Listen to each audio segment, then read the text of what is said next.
istedodli yosh futbolchi Ispaniya terma jamoasi vakili Pau Cubarsí. Hayır. Jahon chempionatining eng yaxshi yosh futbolchisi. Boyagi to'qnashuvdan keyin o'zi yana maydonda qolgani uchun ham buni qanaqadir mukofotlash kerak. Qo'rqib ketdim o'sha payt.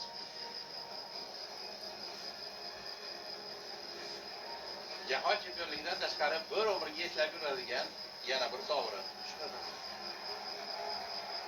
Eng yaxshi darvozabon Unai Simon bo'lsa kerak.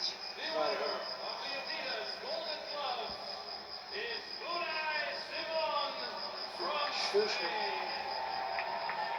Taxminlarimiz o'zini oqladi. Eng yaxshi darvozabon O'zi eng yaxshi oxirgi himoyachi